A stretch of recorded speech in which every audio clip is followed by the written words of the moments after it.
You are watching Xirtus. Obviously Twitter has a lot of bots. You know what I mean? Yeah, And that's like true. it's obviously not it's not the real engagement. Because you look at guys like Brian Stelter, he gets like 20 likes on his tweet. Suppose he has like 1 million followers or something. It doesn't match up. And then Joe Biden, I forget how many millions of he has, but they Those found out all of followers. his accounts were fake. Yeah. Right. Yeah. I mean, so that's an interesting point that most of the internet is a bunch of bots, but are humans much better than bots? What's the real reason that humans are more valuable? Yes, humans are better than bots because you know this. See, I actually went, I spoke at a New York City Council meeting recently, and I talked about like the metaverse. And this is the problem. It's like even the main companies like AT&T and IBM, they try to create technology where they can confuse the person and make them think that they're actually talking to a human. You know, like a customer service avatar, basically, right? And whenever they do that, humans can always tell they're talking to a robot. Literally, when they get tested, maybe one person falls for it, but it's like a 99% rate where humans can tell. Because my problem is there's an uncanny valley. Like people think artificial intelligence is like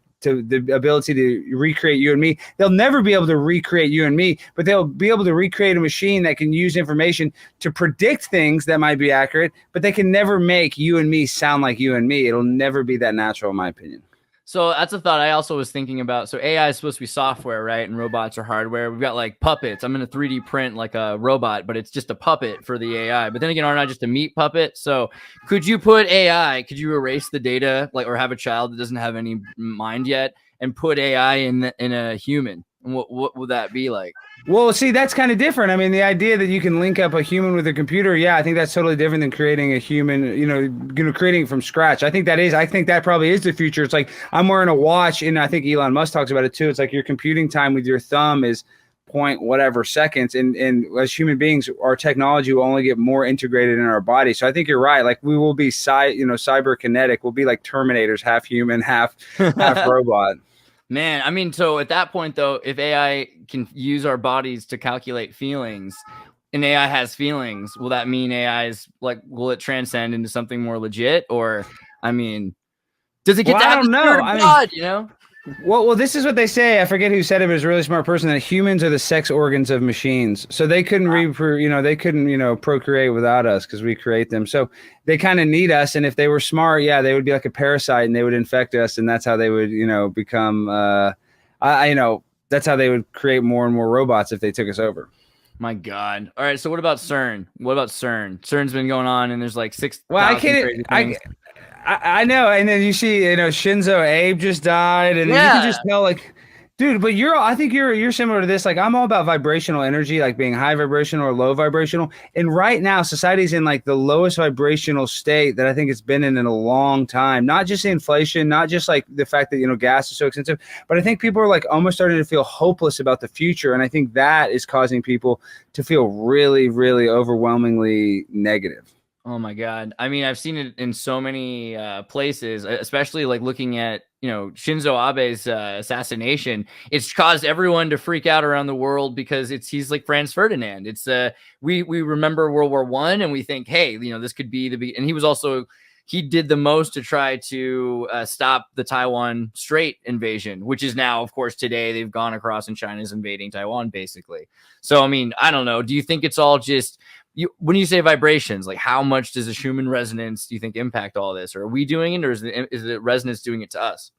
Well, yeah, I mean, they have to keep us in like a low vibrational state, and I think it's pretty obvious when you look at Joe Biden. He constantly uses like rhetoric that we're in a war, basically just like dog whistling that we're gonna have to get into World War III, and something Russia's gonna drop some bomb that's too big, or they're gonna consider it too big, and then we're gonna be obligated because of our alliance with NATO that we're gonna have to fight a war. We're gonna have to send troops there. I think that's inevitable, and getting in another war with people in Europe or whatever you want to call Russia, Eastern Europe. I don't even know what the proper terminology. You'd know better than me. I'm just saying that is very low vibrational.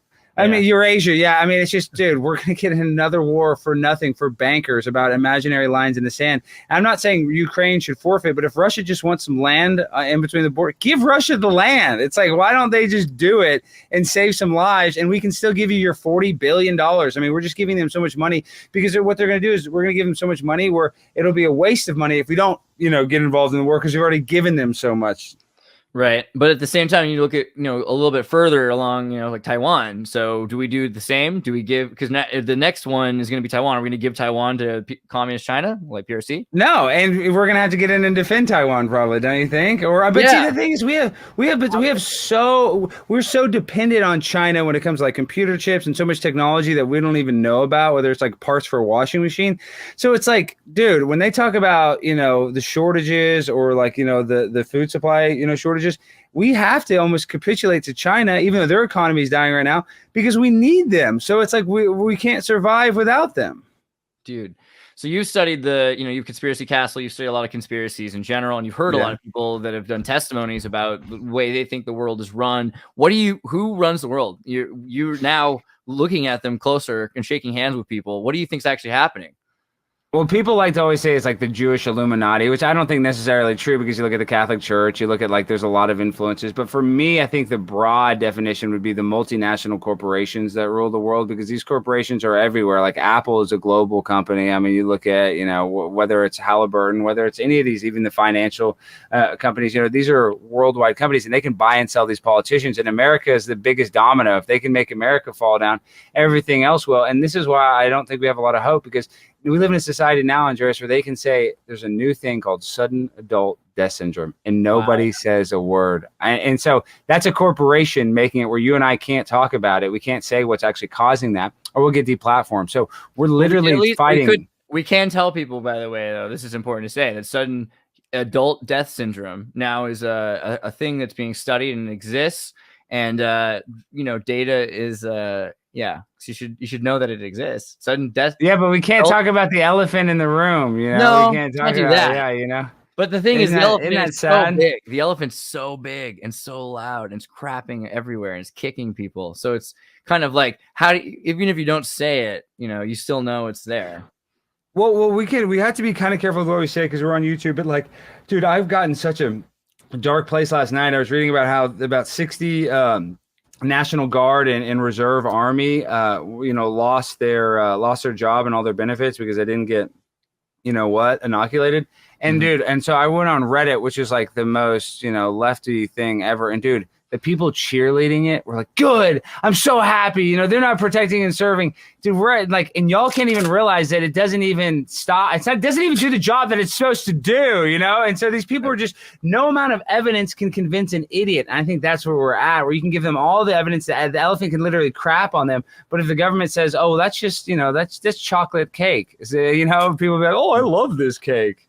God. I mean, I know we already talked about Shinzo Abe, but I just was thinking, since, when I noticed when it happened, 2 a.m., I was 3D printing and I was listening to the BBC, and they were still talking for like 6 more hours about borscht, and they don't care about anything but the Prime Minister of Britain. And finally, I was like, man, they're not going to be able to talk about the news until tomorrow. Here's the news tomorrow. And by the way, if you use BBC, you should always use the Pigeon version, because they actually do the whole articles in Pigeon. So Shinzo Abe assassination, how Dem kill Japanese ex-prime minister.